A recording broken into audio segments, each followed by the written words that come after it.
ബന്ധങ്ങൾ ചിലപ്പോഴൊക്കെ നമ്മളെ വിട്ടു പോകും. നമ്മൾ ആത്മാർത്ഥമായിട്ട് സ്നേഹിച്ച പലരും നമ്മളെ വിട്ടു പോയെന്ന് വരാം. ചിലപ്പോൾ അത് നമ്മുടെ കൂടപ്പിറപ്പുകളായിരിക്കാം, അല്ലെങ്കിൽ കുടുംബത്തിലെ പല അംഗങ്ങളായിരിക്കാം, അല്ലെങ്കിൽ നമ്മളെ സ്നേഹിതരായിരിക്കാം, അതുമല്ലെങ്കിൽ നമ്മളെ ഭാര്യ ഭർത്താക്കന്മാരായിരിക്കാം.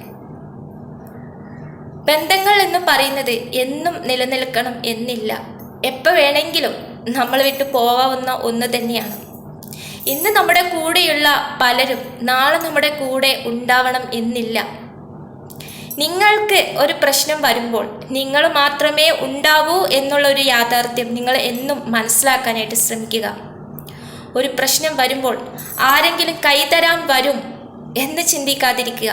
സ്വയം പ്രശ്നങ്ങളെ പരിഹരിക്കാനായിട്ട്, അതിനുള്ള മാർഗങ്ങൾ കണ്ടെത്താനായിട്ട് നിങ്ങൾ ശീലിക്കുക എന്നുള്ളതാണ്. അതിന് നിങ്ങൾക്ക് കഴിഞ്ഞാൽ എത്ര വലിയ പ്രശ്നങ്ങൾ വന്നാലും നിങ്ങൾ നേരിടും. നിങ്ങൾക്കതിന് സാധിക്കും. അവസാനം വരെ കൂടെ ഉണ്ടാകും എന്ന് പറഞ്ഞവർ പോലും നമ്മൾ ഉപേക്ഷിച്ച് പോയിട്ടുണ്ടാകും. പ്രിയപ്പെട്ട സുഹൃത്തുക്കൾ, നമ്മുടെ കുടുംബാംഗങ്ങൾ, നമ്മുടെ കൂടപ്പിറപ്പുകൾ പോലും നമ്മളിൽ നിന്ന് അകന്നു പോയി കാണും, ഒരുപാട് ദൂരേക്ക് പോയി കാണും. ചിലർ നമ്മുടെ ഉറക്കത്തെ പോലും കട്ടെടുത്ത് കളഞ്ഞു പോയി കാണും, അല്ലെ? മാനസികമായിട്ട് നമ്മൾ എന്നേക്കുമായി ഇല്ലാതെയാക്കി കടന്നു പോകുന്ന ഒരുപാട് ബന്ധങ്ങളും നമ്മൾക്കിടയിൽ ഉണ്ടായിട്ടുണ്ടാവും. സോ ഇതിൽ നിന്ന് നിങ്ങൾ മനസ്സിലാക്കേണ്ടത് എന്ന് പറയുന്നത്, നമ്മുടെ ജീവിതത്തിലെ ഓരോ വ്യക്തികളും നമ്മൾക്ക് ഓരോരോ പാഠങ്ങളാണ് തന്നുകൊണ്ടിരിക്കുന്നത് എന്ന് തിരിച്ചറിയുക. ഒരു വ്യക്തിയിൽ നിന്ന് നിങ്ങൾക്കൊരു ചതി ഏറ്റിട്ടുണ്ടെങ്കിൽ ആ വ്യക്തിയിൽ നിന്ന് നിങ്ങൾക്ക് പഠിക്കാനുള്ള ചില കാര്യങ്ങൾ അവിടെ ഉണ്ടായിരിക്കും. അതുകൊണ്ടായിരിക്കും വിധി ആ വ്യക്തിയെ നിങ്ങൾക്ക് മുമ്പിൽ എത്തിച്ചിട്ടുണ്ടാവുക. അത് മനസ്സിലാക്കി അതിൽ നിന്നും പഠിക്കാനുള്ള പാഠങ്ങളെ മനസ്സിലാക്കി മനുഷ്യരെ തിരിച്ചറിഞ്ഞ് നിങ്ങൾ ജീവിക്കാനായിട്ട് ശീലിക്കുക. എന്നും എല്ലാവരും ഒരിക്കലും കൂടെ ഉണ്ടാവില്ല. നിങ്ങൾക്കെന്നും സേഫ് നിങ്ങൾ തന്നെയായിരിക്കും. നിങ്ങളുടെ വിഷമങ്ങളെ മനസ്സിലാക്കാനും നിങ്ങളുടെ വിഷമങ്ങളെ നല്ല രീതിക്ക് അതിനെ ശരിയാക്കി എടുക്കാനും നിങ്ങൾക്ക് മാത്രമേ സാധിക്കുകയുള്ളൂ. ചിരിക്കുമ്പോൾ കൂടെ ചിരിക്കാൻ ഒരുപാട് മുഖങ്ങൾ ഉണ്ടാകും.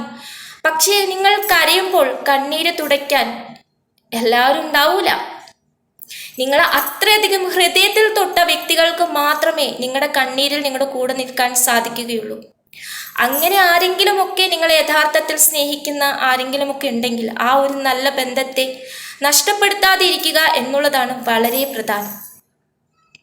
കൂടെയുള്ള ഒരാൾ നിങ്ങൾക്ക് നല്ലതാണോ ചീത്തയാണോ എന്ന് എന്നും മനസ്സിലാക്കാനായിട്ട് പഠിക്കുക. എല്ലാവരും ഒരു അടിമയെ പോലെ നിങ്ങൾ ആവാതിരിക്കുക. നിങ്ങളുടെ ജീവിതം ആരിലും അർപ്പിക്കാതിരിക്കുക. അവരെന്നേക്കുമായി നിങ്ങളിൽ നിന്ന് അകന്നു പോയാൽ നിങ്ങൾ ഇല്ലാതെയായി തീരും. അങ്ങനെ ഒരു കളിപ്പാവയെ പോലെ ഒരിക്കലും ജീവിക്കാതിരിക്കുക. ആരൊക്കെ പോയാലും ആരൊക്കെ ഇല്ലാതായാലും നിങ്ങൾ ജീവിക്കണം. കാരണം ഉണ്ടല്ലോ, ജീവിതം നിങ്ങളുടേതാണ്. നിങ്ങൾ ജീവിച്ചേ മതിയാകും. അതുകൊണ്ട് സോ ഹാപ്പി ലൈഫ്, ഹാപ്പി ആയിട്ടിരിക്കുക, സേഫ് ആയിട്ടിരിക്കുക, ആൻഡ് ടേക്ക് കെയർ. ബൈ.